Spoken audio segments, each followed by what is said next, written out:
desafortunadamente en el sistema no hay muchos adultos que son latinos. Hay estados donde hay miles y miles de niños latinos en el sistema. Entonces el niño necesita su propia representación. Esta es la voz de Richard Villasana, considerado un padre o un abuelito para esos niños y jóvenes no acompañados que cruzan desafiantes fronteras de nuestra Latinoamérica para llegar al que muchos de sus familiares consideran un mundo de oportunidades, Estados Unidos.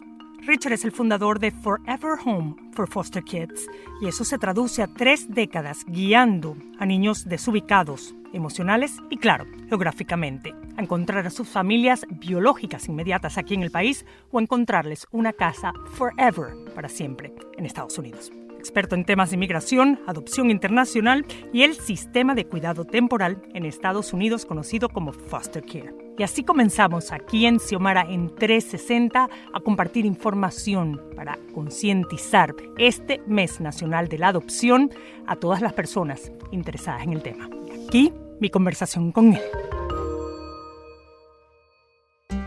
Y Sofía sabe que la amamos.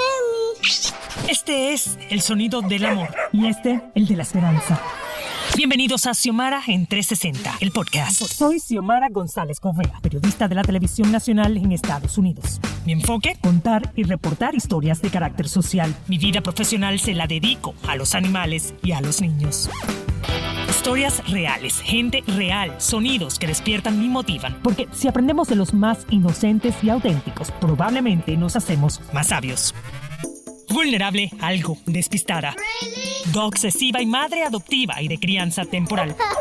Comparto historias de los que cuidan seres desprotegidos de otros, incluyendo animales frágiles. Porque cuidar te hace cuidarte, perder te hace ganar, llorar quizás luego te hace sonreír, aprender y comprender te hace amar y mejor aún, actuar. Aquí estamos para expresar, no para impresionar. Cuento historias con propósito de gente con persistencia de mosquito, paciencia de hormiga, lealtad de perro y desapego de gato. Gracias por estar aquí.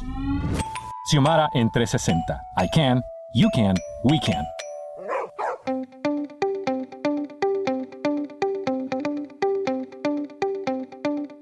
Y asimismo, él es Richard Villasana, ha estado ayudando durante 3 décadas a través de su fundación a rastrear, encontrar a estos padres o familiares de esos menores de edad que cruzan la frontera solos y que luego tienen que ser ubicados en casas temporales mientras se resuelve su caso aquí en Estados Unidos.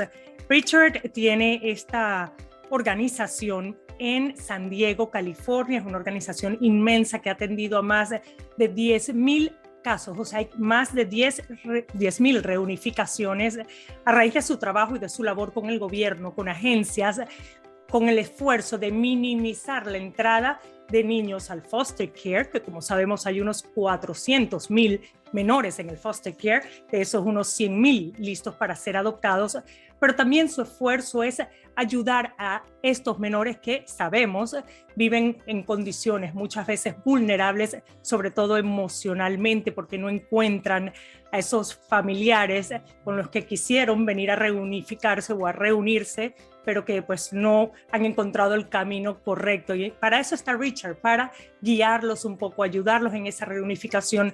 Él trabaja conjuntamente con el gobierno de México, también por supuesto acá en Estados Unidos.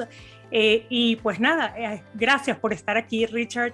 Para aquellas personas que no conocen tu trabajo, ¿podrías explicarnos un poco de qué trata? Y si quiero decirles algo, como decimos aquí en los Estados Unidos, ¿no?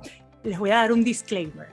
Él dice que no habla bien español. Él habla español como si estuviese hablando francés, pero creo que es interesante porque es un hombre que ha aprendido precisamente a través de la experiencia con estos niños que son hispanos, nuestros niños. Así que gracias primero por esos esfuerzos de hablar nuestro idioma en nombre de nuestra protección y seguridad de nuestros niños y pues también por este tiempo, Richard. Así que cuéntanos un poco sobre tu fundación. Yo sé que tú eres un retirado del ejército americano. Sí. Y apasionado por el tema de los niños. ¿Por qué y cómo empezó todo esto? Sí, estoy muy apasionado porque estos niños que están en el sistema de crianza temporal no tienen la fuerza, la habilidad de hablar de su situación, están ocultados. Y lo que pasa es que, ¿por qué están ocultados? Necesitan que hay los adultos que puedan hablar para ellos y para defender sus derechos, especialmente sus derechos. Y sí, soy el fundador de la organización sin fines de lucro que se llama Forever Homes for Foster Kids y especializamos en las búsquedas. Lo que pasa es cuando un niño ingresa al sistema de crianza temporal, para los leyes, la agencia necesita hacer una búsqueda para encontrar sus padres y todos los familiares. La idea es que si podemos encontrar docenas de familiares, probablemente un tío, una abuela, un primo, alguien va a aceptar el niño en su familia. Entonces el niño no está en el sistema, está con su familia. Y sabemos que es mejor cuando un niño está con su familia, con el soporte. Las que se identifica, básicamente, además, ¿no? Que se identifica con esa gente, ¿no? No con el gobierno y no con toda esta gente que habla quizás un idioma que ellos no hablan. Absolutamente. Y desafortunadamente en el sistema no hay muchos adultos que son latinos. Entonces, casi siempre un niño latino va a pasar todo su tiempo en un hogar con no latinos y puede perder su cultura y cómo hablar el español.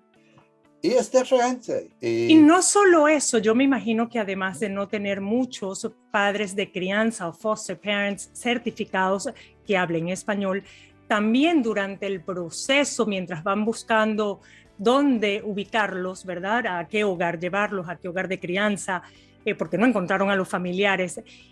También es muy difícil encontrar que los trabajadores sociales, los jueces, hablen español. Entonces ese niño se encuentra totalmente perdido. Además de los nervios, súmenle toda esta preocupación porque no entiende nada de un proceso legal. Son niños, estamos hablando de niños menores. Ahora, Richard, antes de entrar en esos desafíos que tú como organización pasas, yo quiero explicarle un poco a las personas quiénes son los encargados, porque esto es un tema federal. Cuando un niño cruza una frontera y no viene acompañado por un adulto, se les llama no acompañados, menores no acompañados. Y esto, el encargado de esto es la oficina se le llama reasentamiento de refugiados, que es la ORR, Sí. Y ellos son los que les brindan, digamos que a estas nuevas poblaciones, a estas nuevas migraciones como oportunidades para maximizar, ¿no? su potencial en Estados Unidos. Pero lo interesante es que ellos tienen varios servicios disponibles. Tienen para refugiados, asilados, para menores extranjeros sin acompañantes, como es este caso, también para las víctimas de trata. Pero en el caso de los menores extranjeros sin acompañantes, el programa, o sea, se llama, o la división, es la DCS, ¿verdad? Que son los servicios para estos niños, para extranjeros sin acompañantes. O sea, como que hay subdivisiones dentro de la ORR y esta es la que se encarga, la DCS, de atender a estos niños. Ahora, cuando hablamos de, lo voy a decir en inglés, la ORR, ¿verdad? Que Sí. es esta oficina de reasentamiento de refugiados y esa división que tiene, que es el programa DCS, ¿realmente ellos están pendientes de estos niños? ¿Por qué se tardan tanto en reunificar? ¿Cuál es el problema? Un problema es que, como todos los condados aquí en los Estados Unidos, y como dije antes, no hay bastantes personas que hablan y entienden el español. Pero hay estados como Illinois donde hay miles y miles de niños latinos en el sistema y no hay nadie, porque cada condado necesita encontrar su propia gente para platicar y hacer el trabajo para ayudar a los niños. Entonces, es un problema nacional aquí en los Estados Unidos. Ahora te interrumpo para preguntarte, ¿quién es la voz de esos niños? ¿Quién representa a esos niños en esos casos judiciales ante el juez? Bueno, con el juez hay una organización que se llama CASA. Y eso es una organización que tiene la gente que puede ayudar a aprender cómo hablar en el corte y cómo representar el niño en el tribunal.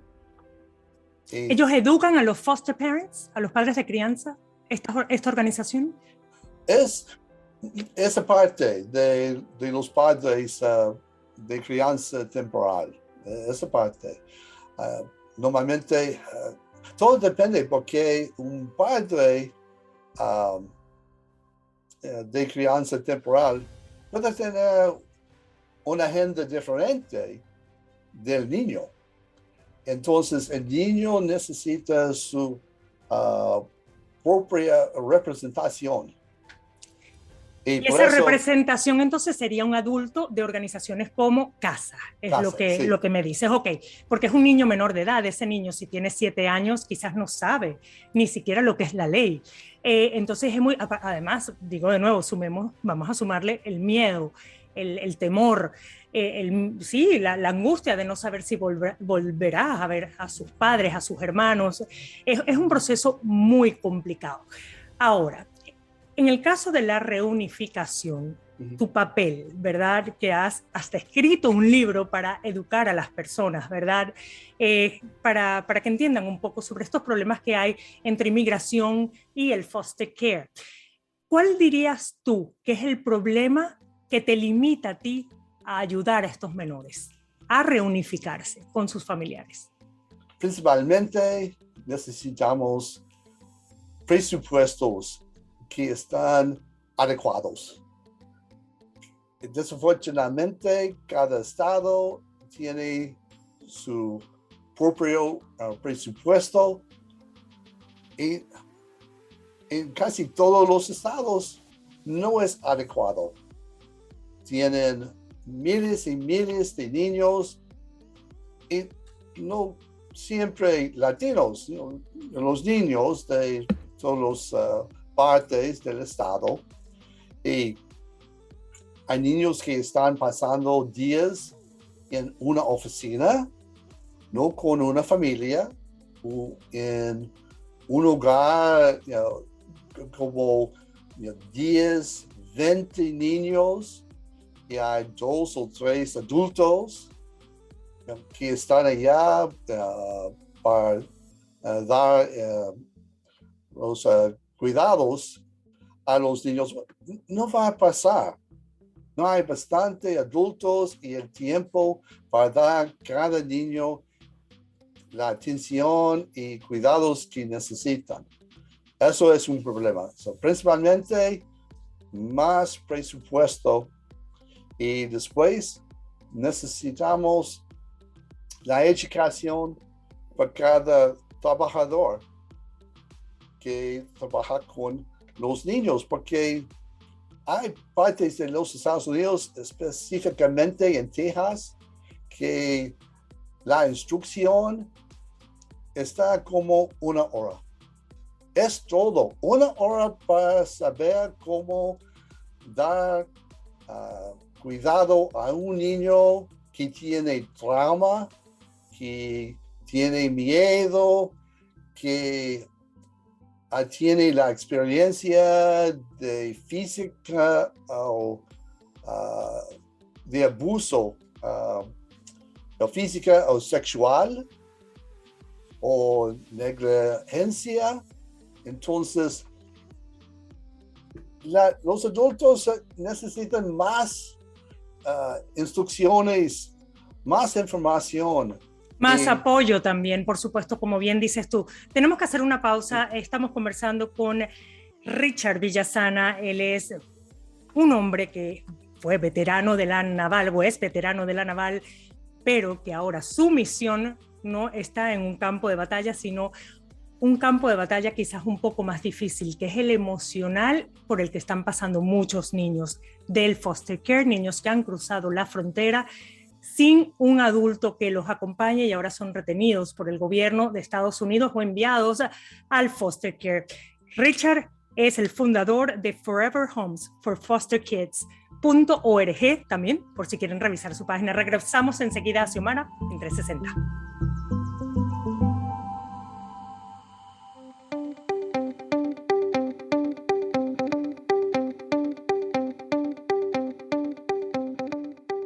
Estamos conversando con Richard Villasana directamente desde San Diego, California. Él es el fundador de la organización Forever Homes for Foster Kids.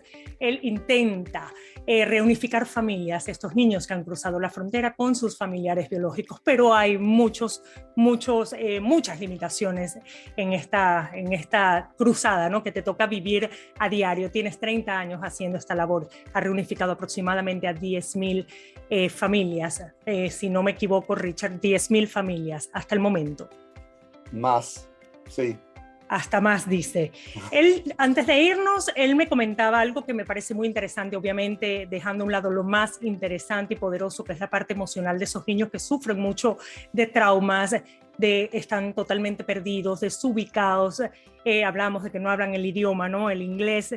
Pero hay algo que me interesa mucho, Richard. Tú me hablabas de la falta de fondos para poder implementar más programas que ayuden a estos pequeños realmente a encontrar esas familias y que no pasen tanto tiempo separados, que esto lo que genera es que personas como tú o el mismo gobierno le pierdan la pista a estas familias porque pasan mucho tiempo. Entonces, esto es un problema bastante serio que además ilustras muy bien, cuentas muy bien en tu libro, pero me da mucha curiosidad saber que el presupuesto para ayudar, ¿no?, a los niños, para apoyar su bienestar, es de casi $60,000 millones. Y estoy hablando del presupuesto de la Administración de Niños y Familia, o sea, de la división, ¿no?, del Departamento de Salud y Servicios, que es el HHS. Ellos en conjunto, si yo no me equivoco, tienen un presupuesto de casi $60,000 millones. Tú dices, no tenemos presupuesto. ¿Es que no lo tienen o no lo usan bien? Buen punto. Es el uso del dinero. Es la gente que no tienen el conocimiento para usar el dinero en una manera para ayudar lo más niños posible. Por ejemplo, hay un proceso que se llama Family Finding.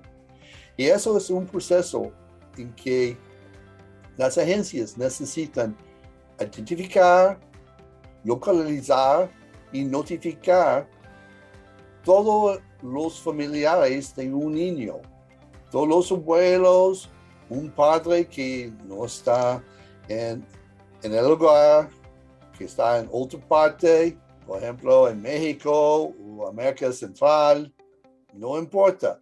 También todos los familiares, no importa dónde están. Y la idea es que si podemos tener docenas de personas, alguien va a aceptar el niño en su familia. Bueno, pero lo que pasa es que tenemos un problema que no hay bastantes trabajadores que entienden el español, entonces no van a hacer el trabajo, porque no tienen la experiencia, no habla español, no puede leer los documentos. Entiendo. Y es algo, sí, complicado, como dices, porque requiere una gran preparación. Según mi experiencia como foster mom, una de las cosas que me decían o me siguen diciendo los trabajadores sociales es que no sienten motivación porque su salario es muy bajo. Y siempre yo les respondo, tu motivación debe ser tu vocación, no el dinero que ganes, porque este es un trabajo de vocación. Cuando piensas mucho en el dinero o le das el poder de motivación, ahí es donde creo que ocurren estas fallas que no ayudan, que terminan siendo barreras. Ahora, también veo algo, Richard. Muchos padres o familiares, parientes de estos menores que quieren ustedes y el gobierno buscarle, buscar esa reunificación, ¿verdad? Ese niño, esa familia. Muchos de estos familiares son indocumentados. Sí. Les da miedo presentarse y decir, yo soy su tía, yo soy su abuela, porque les da miedo que los deporten. ¿Cada cuánto te encuentras tú con ese tipo de casos? El miedo está más con los inmigrantes y su familia, porque su situación es más delicada. Claro, porque su meta es que se queden acá buscando un mejor futuro, que al Sí. fin de cuentas esa es la razón por la que incluso se arriesgó a enviarlo en muchas oportunidades a este país, hasta solo, pero buscando una mejor oportunidad. ¿Cómo se logra esa reunificación? ¿Es a través de ADN, de los apellidos? ¿Cómo lo logran? Todo depende. Cada caso es diferente. A veces podemos trabajar con un oficio, una agencia en el país, directamente con el gobierno o a veces con otra organización sin fines de lucro que trabaja específicamente con los migrantes, y a veces podemos trabajar con una organización privada para obtener la información. Entonces no hay una ruta para hacer el éxito. Necesitamos saber todas las opciones que hay en un país. Entonces a veces podemos practicar con un oficio, pero otra vez necesitamos encontrar otro oficio que está en un parte más. Por ejemplo, en América Central hay municipalidades, pero hay aldeas y hay caseríos. Y hay oficiales en cada nivel de gobierno. Y si podemos trabajar con un oficio de la aldea, es mejor que la municipalidad. Entonces estamos luchando y tratando de trabajar lo más local que podemos. Y lo último que quiero preguntarte, Richard, ¿por qué tú te involucraste en este tema?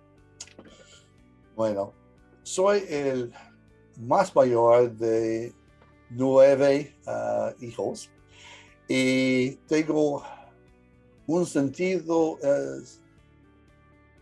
muy fuerte de justicia, de responsabilidad. Y yo sé que tengo la habilidad de encontrar los padres en partes de América Latina en que nadie, ni una organización, ni el gobierno federal, porque la gente no tiene la pasión, no quieren hacerlo, aprender o hacer cualquier cosa. Pasé casi 2 años con un caso. Teníamos éxito para este niño. Y este niño está con sus padres. ¿Cómo no puedo trabajar así? Eso es mi respuesta. ¿Cómo no puedo hacerlo? En que yo sé que Dios directamente tiene la habilidad, el conocimiento, la pasión de hacerlo. Muchas gracias, Richard. De verdad que sí, estaremos en contacto. Xiomara en 360 es una producción de Xiomara 360 y Actualidad Media Group. Más información en xiomara360.com. Tus comentarios y reviews en esta y la mayoría de las plataformas de audio disponibles me ayudarán a crecer y a llevar mejor el mensaje a quienes quieran escucharlo desde el corazón. En las redes soy Xiomara Radio TV.